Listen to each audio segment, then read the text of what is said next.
4 games and 4 losses in the last 5 games, or any kind of consistent themes throughout the stretch? Defense. We're not rebounding. We're not guarding as well as we can for a full 48 minutes. Can't say we've yet to put full 48 minutes of solid defense, and, obviously with us mixing shots, we're going to have to turn our defense up even more. And we just haven't. And that's been an issue. We got to, especially at home, we got to protect home court. You know what I mean? So we'll figure it out. Jesus Christ. Sorry. No, you're fine. Putting together that late fourth quarter push, then on reflection, it's like you guys were able to defend a lot better in that section. Is it disappointing to think there were 3 quarters where it was happening? Right. It's like, where the hell was that? And that was on all of us. I missed a blockout, 2 blockouts in the first half. There's certain possessions on offense you miss, and it's like, where was that? We can't be a team that gets down to lock in. We can't do that, and I think we've gotten to that point, a few times, and we gotta come out ready, especially against a team like this.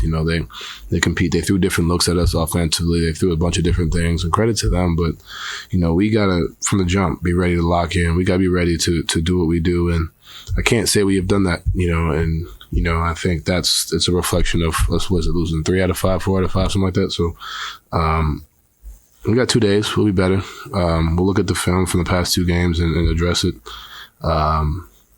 It's just defense. Offense is what it is. We'll take care of it. We'll make shots, and you see what happens when we make shots and guard. We come back from a 19-point deficit twice against the Heat, who's a great defensive team, and so we'll fix it. 13 games in, is it concerning that you guys have not put together a full game? I wouldn't go concerning. I wouldn't say we're out here panicking or anything like that. I think it's upsetting. I think that'll be the word I'd use. It's upsetting because we know each other. We know what we're doing, and it's just time for us to go out there and do it. Really ain't got much else to say for y'all for that. It's just we got to go out there and do it and take it upon ourselves. When we went ahead and did it, we came back from 19 in Miami. We came back from 19 tonight. We kind of came back against Indiana. We just got to go out there and do it. And at some point, it's going to get bad. It gets bad enough where it's embarrassing, and I think that 30-point loss, we showed fight, we showed character, we showed who we are, and that's never going to doubt that, but being down almost 30, it's like, all right, it's time. And I think we got to that point, and like I said, we'll be better, but thankfully we're 13 games in. This isn't January, February, or March. We're having this problem, so let's do it. Why do you think it has been a struggle to lock in early games? I think it's a lot of different things. It's easy to point out the defensive mishaps, but it's when you're not making shots, we always talk about this. When you're not making shots, it definitely, we can't let it affect our defense. But when you're not making shots at the, and that we're still the number 1 offense in the league, but it doesn't feel that way. It doesn't feel good, and I think we got to understand that we have to still win games when it doesn't feel good, and I think we haven't been able to do that consistently. We've done it, Milwaukee was one, Atlanta was one. We had a terrible first half shooting and then come out, score 77 in the second half. So we've done it. It's just a matter of being able to do it, on a nightly basis. And like I said, we went out here tonight. We didn't shoot well and come back from a 19-point lead. Just continuing to just fight and compete and understand that, the shots will fall, the offense will fall. We'll figure that stuff out, but we got to continue to compete on defense every night, and yeah.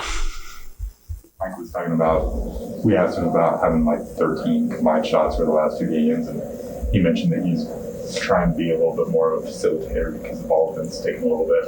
Where do you guys kind of find that balance between, ball movement, getting Mike a little more involved, things like that? He is one of the most unselfish people I've met. He's everything you've heard, and I've heard nothing but good things about Mike Conley. So he's trying his best to make sure we're all kind of, and it's like I said, when you're not making shots, it's tough, trying to figure things out. I feel like if certain shots fall, we necessarily don't feel a certain way. But he's taking that upon himself, and, I respect that about him, to go out there and do. You see it tonight with the 8 assists. But, at the same token, I tell him, like, you shoot, shoot the ball. And it's not a problem. It's not one thing where it's like, man, Mike's not shooting. What are we going to do? You know what I mean? He's trying to, like, do something that helps the team. He's trying to help us being unselfish. And, we all got to do a better job. We can't rely on just Mike to go ahead and do it, because that's a lot of pressure on him. And then he has to go out and guard these guys and every night. And, so we got to make it easier on him as a whole, myself, Joe, JC, giving them options, being able to set up shots. And, but like I said, I got major respect for Mike because, he's just so unselfish, and I love that about him. We all do. And he's able to find ways. In 27 minutes, he has 8 assists, like that's impressive. And we're going to find ways to continue to integrate it. Like I said, we got 2 days, we'll go back and, look at ourselves in the mirror and be like, all right, let's come back ready for Philly. How tough does it make it for the defense when you're playing against a team like Miami and they run, 3, 4, 5, 6 actions in the half court and you're defending that late into the shot clock?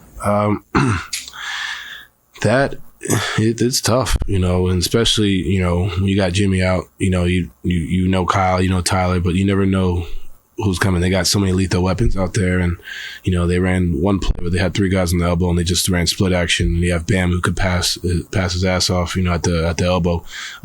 It's all about communication, being able to defend. But like I said, no matter how locked in you are, after a while, you guard and give up a shot late clock, or on top of that, not rebounding. I think that's what hurts even more. Like, we'll continue to guard, we'll continue to fight, but when you give up an offensive rebound out of that, now it's like, damn, and it's deflating. And then you miss a shot, then it's like, damn, you know what I mean? So it's a compounding thing. So, being able to guard a team like that late, all the way into the late clock is one thing. Being able to play 24 seconds of good defense, but we got to come up with the rebound. We got to get these hits. We got to go ahead and get these hits, because then we can run and we can beat them down the floor, because they're doing so many things in the paint. They're doing so many different things. So we got to make it easy on ourselves on the glass, and that'll take care of a lot of those long possessions that we're guarding.